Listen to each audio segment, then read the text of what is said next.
Alors, bonjour tout le monde. Alors, je vais prendre aujourd'hui la parole de Dieu de Luc 8.11. Mes vidéos, à la, ça a toujours été pour mes proches, mais à partir d'aujourd'hui, lundi, ce sera que pour moi ou ceux qui veulent prendre ou qui laissent. Moi, ça m'est complètement égal. Moi, j'aime bien quand je suis toute seule à la maison, quand je bricole, quand je fais du dessin, quand je fais de la peinture, etc.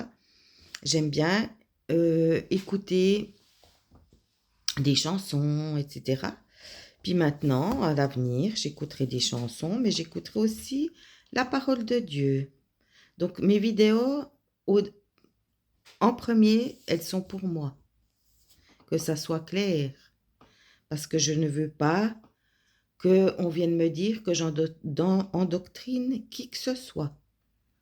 Parce que je crois que s'il y a une personne sur terre qui donne la liberté à tout à chacun, et même à son propre sang, qui sont mes deux fils, c'est bien moi.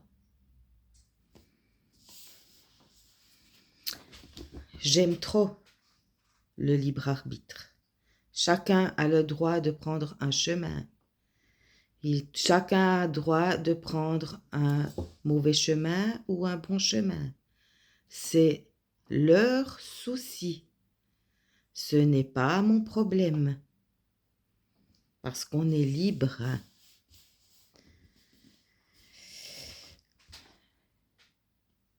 Voici, donc c'est Jésus explique la parole du semeur.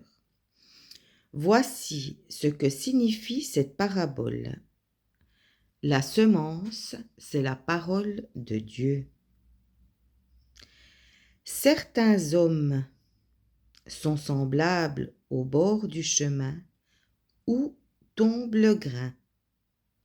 Ils entendent, mais le diable arrive et arrache la parole de leur cœur pour les empêcher de croire et d'être sauvés. Exemple, ceux qui nous interdisent la liberté d'expression, ceux qui nous manipulent, etc., etc. D'autres ressemblent à un sol pierreux. Ils entendent la parole et la reçoivent avec joie. Mais ils ne la laissent pas s'enraciner.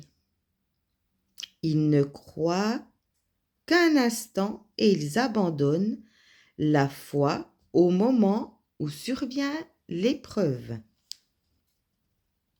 Ça, c'est pour les personnes qui croyaient, pensaient vivre la parole du Seigneur, mais une fois que une épreuve grave arrive, ils commencent à blasphémer. S'il y avait un Dieu, il n'y aurait pas de guerre. S'il y avait un Dieu, ceci ne me serait pas arrivé. S'il y avait un Dieu, je n'aurais pas 3 filles divorcées. Qu'est-ce que j'ai fait au bon Dieu?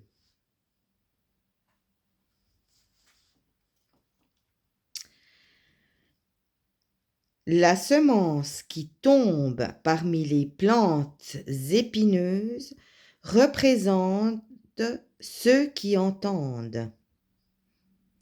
Mais ils se laissent étouffer en chemin par les soucis, la richesse et les plaisirs de la vie. Alors, qui sont les plantes épineuses? C'est ceux qui pensent vivre la parole de Dieu, mais qui se font, où le paraître, la richesse, le cul, les écus est plus fort que la parole de Dieu.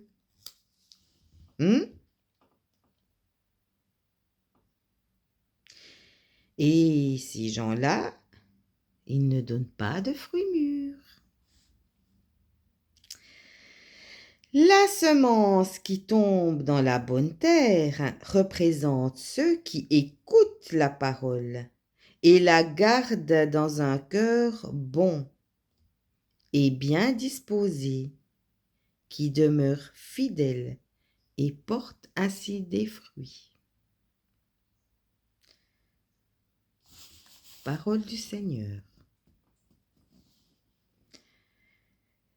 Maintenant, ici, ça me vient, la semence qui tombe parmi les plantes épineuses représente ceux qui entendent, mais ils se laissent étouffer en chemin par les soucis, la richesse et les plaisirs de la vie. Pourquoi je reviens là-dessus? Parce que j'entends trop dire autour de moi que Jésus pardonne tout. Il suffit d'aller se faire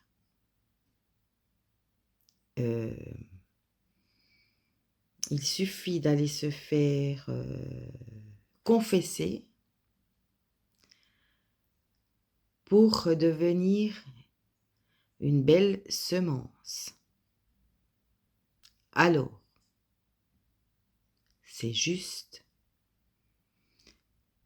Mais si vous recommencez à faire les mêmes magouilles, les mêmes péchés,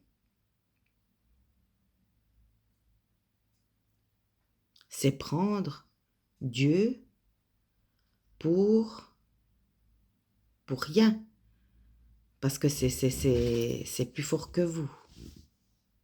Donc, moi, quand on me dit ça, ça me fait rigoler. Parce que Dieu, il est clair, à tout ce qu'il a dit. Il est très clair.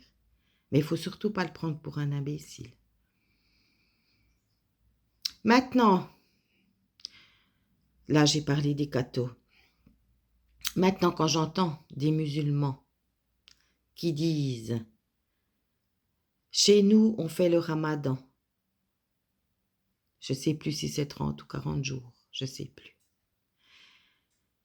Je crois 30. Ou moins, je ne sais pas. C'est pas grave et tout. Qu'on me dit, de toute façon, si je fais le ramadan, je jeûne et je fais mes prières 5 fois par jour, Dieu me pardonnera. C'est juste aussi, comme chez nous, la confession.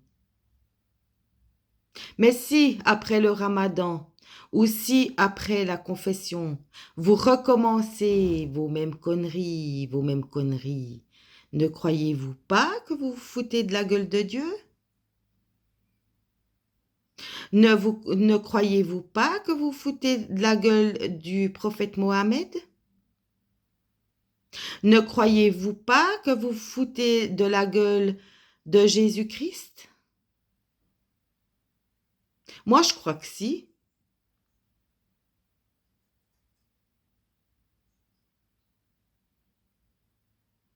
Mais ça, c'est mon ressenti. C'est mon ressenti. De nouveau, c'est un sujet qu'il faut essayer de comprendre à l'intérieur de nous. Ça ne sert à rien d'aller chez un prêtre ou chez un curé ou chez un imam ou chez un... Je ne sais pas comment ça se passe. Chez les juifs. Ça sert à rien.